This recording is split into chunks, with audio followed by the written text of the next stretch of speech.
काहीच वऱ्या बघा कौशा हे बघा आऊसा पोऱ्या वरी उचलतंय हे ठेव नको 8 फुटाची पण वरी नाही जाम बारीक बारीक ओढ्या तिने बघा जाम होती ह्या बघा कशा बारीक बारीक असल्यामुळे मी 3 वेळेला तुला आवाज दिला तिसऱ्या आवाजात तू आला नाहीस तर मी हात लावून खाली तिसऱ्या आवाजात रावण न आल्यामुळे गणपती अप्पा जो आत्मलिंग आहे तो वजन असल्यामुळे खालीच ठेवून देतो आणि हे बघा बाघरं काट्या कसं वालवण ठेवल्यान बघा हे बघा याचा तुकडं करून ठेवल्या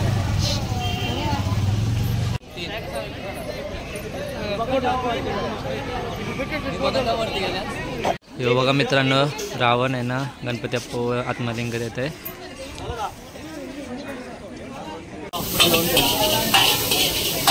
बघा मंचुरियन चिल्ली कसं बनवतात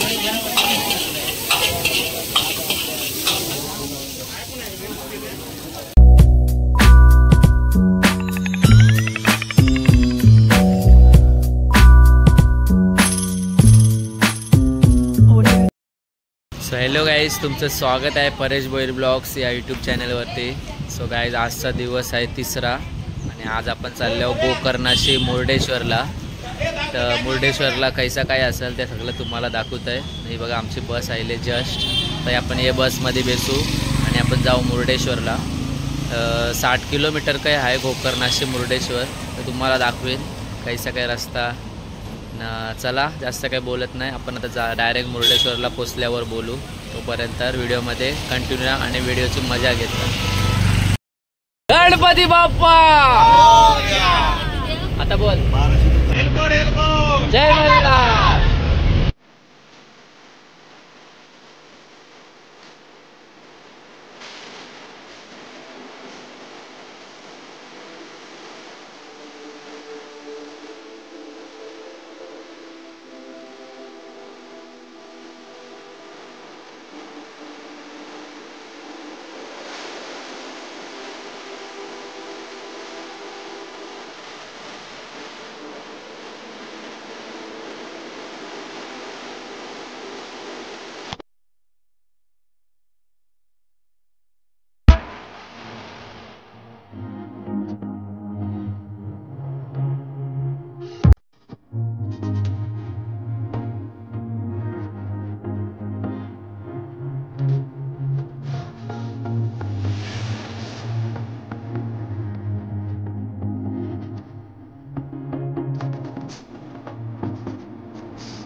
सो गाईज फायनली आपण 2 तासानंतर मुर्डेश्वरला पोचलो. तुम्ही माझ्या मागे बघू शकता मुर्डेश्वर टेम्पल आणि पाठीमागेच बीच आहे. तर आपण रूम घेतला आहे कामत हॉटेलमध्ये. आता आपण कपडे वगैरे चेंज करूया आणि पाणी बघून आहे ना पावाला जावाचं मन होतं आहे. आता पाव पण पाहून जाऊ कैसा काय आहे तुम्हाला मी दाखवित राहीन. व्हिडिओमध्ये कंटिन्यू राहा. व्हिडिओ जाम भारी होणार आहे. अजून आपल्याला संध्याकाळी दर्शन पण घ्यायचं आहे. चला आपण आता कपडे चेंज करून घेऊया पावाला जावायला. काहीच वऱ्या बघा कौशा हे बघा आऊसा पोऱ्या वरी उचलतंय हे ठेव नको 8 फुटाची पण वरी नाही जाम बारीक बारीक ओढ्या तिने बघा जाम होती ह्या बघा कशा बारीक बारीक झाला बघा कशी ठेवल्या भोईशी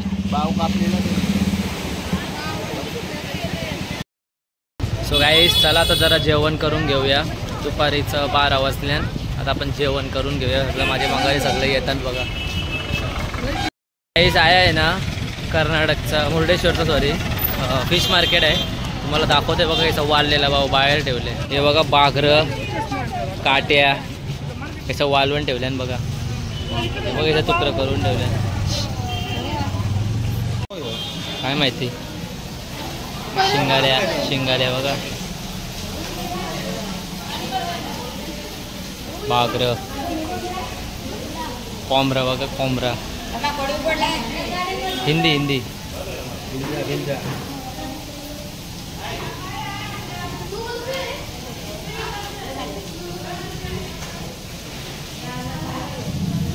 सो गाईज आता आपण आहे ना या हॉटेलमध्ये जेवून घेऊया. हॉटेल इंद्रप्रसाद. क्या क्या है बोल.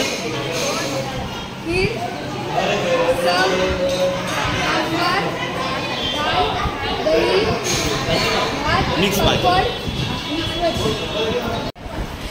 अचार.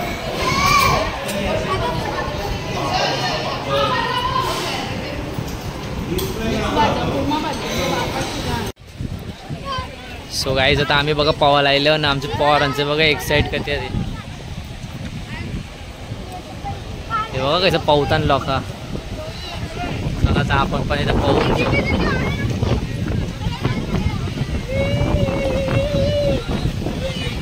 बघा नुसतं वार.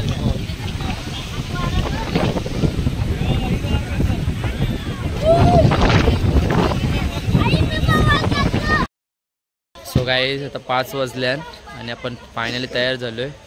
आता मुर्डेश्वर देवाचा दर्शन करून घेऊ आणि तिथं सगळी आहे ना स्टोरी लिहिलेली आहे.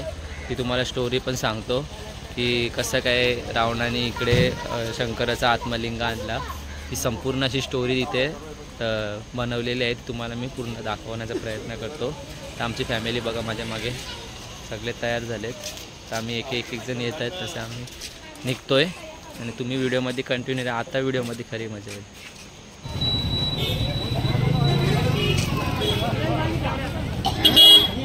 एंट्री बघा एंट्री.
हे बघा मित्रांनो रावण आहे ना गणपती बाप्पा आत्मलिंग देत आहे.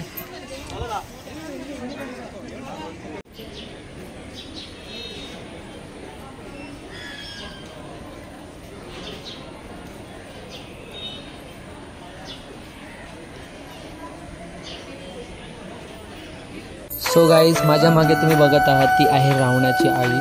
ती रोज मातीची पिंड बनवत असते दर्शन घेण्यासाठी आणि ती समुद्राच्या पाण्याने वाहत असते. तर रावण हा दृश्य रोज बघत असतो. तर एका दिवशी रावण हा त्याच्या आईला म्हणतो की तू काय रोज मातीची पिंड बनवतेस. तुला मी कैलासातून शंकराचा आत्मलिंग घेऊन येतो. तर ठरल्याप्रमाणे रावण हा कैलासात येऊन देवाचा तप करत बसतो जेणेकरून देवाची आणि त्याची भेट हो. तर इतक्या परिश्रमाने देव न आल्यामुळे रावण हा क्रोधात पूर्ण कैलास पर्वत हा आपल्या डोक्यावर उचलून घेतो. देव आणि पार्वती माता हे रावणासमोर येतात आणि रावणाला विचारतात की तुला काय झालं आहे. तर रावण हा देवाला म्हणतो की मला तुझा आत्मलिंग हवा आहे. क्रोधाने रावण हा त्याचे एक मस्तक कापायला सुरुवात करतो. देव येतो आणि देव म्हणतो हे घे माझा आत्मलिंग, असं काही करू नकोस. नारायण देव श्री विष्णुदेवांना सांगत असतो की अशा प्रकारे रावण हा देवाचा आत्मलिंग घेऊन श्रीलंकेला जात आहे. तो जर श्रीलंकेला गेला तर खूप काही अनर्थ होईल.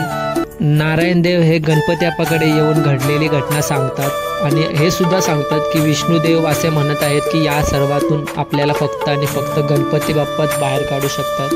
सो आता गणपती बाप्पा तुम्ही यातून आम्हाला काहीतरी मार्ग द्यावा असे गणपती बाप्पांना नारायण आणि विष्णुदेव वेळेच्या आधी सूर्यास्त करतात आणि इकडे गणपती बाप्पा छोट्या मुलाच्या रूपात रावणासमोर येतात आणि रावण हा गणपती बाप्पांना सांगत असतो की मला अंघोळ करायची आणि पूजापाठ करायची, तोपर्यंत हा आत्मलिंग तुझ्या हातात ठेव, तो खाली ठेवू नकोस. तर गणपती बाप्पा म्हणतात हा आत्मलिंग वजन असल्यामुळे मी 3 वेळेला तुला आवाज देतो. तिसऱ्या आवाजात तू आला नाहीस तर मी हा आत्मलिंग खाली. तिसऱ्या आवाजात रावण न आल्यामुळे गणपती अप्पा जो आत्मलिंग आहे तो वजन असल्यामुळे खालीच ठेवून देतो.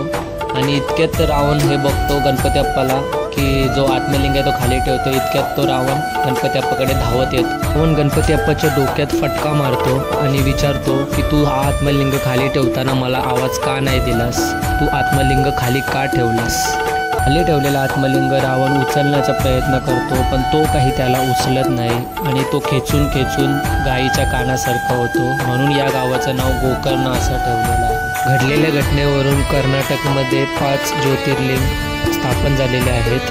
गोकर्ण, साजेश्वर, धारेश्वर, गुणवंतेश्वर आणि मुर्डेश्वर हे असे 5 ज्योतिर्लिंग कर्नाटकमध्ये स्थापन झाले आहेत. कशी वाटली माहिती तुम्हाला कमेंटमध्ये नक्की.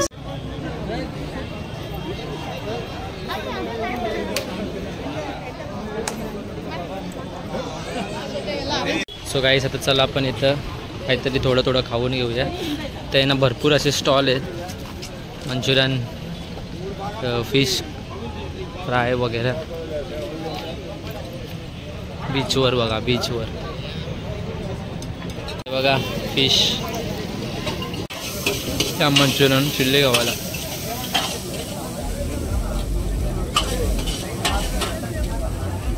काय आहे मंचुरियन? काय कैसे आहे बहिणा?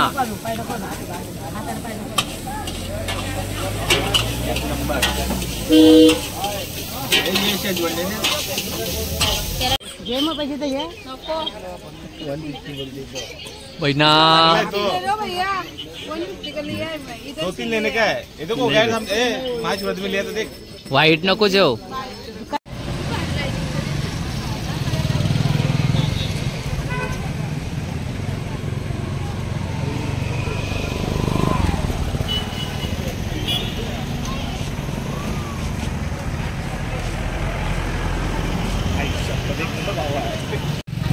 कितना हुआ?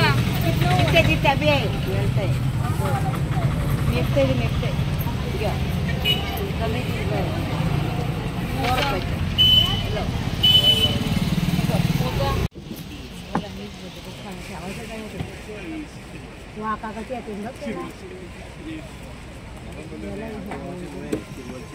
भाव बघा भाव.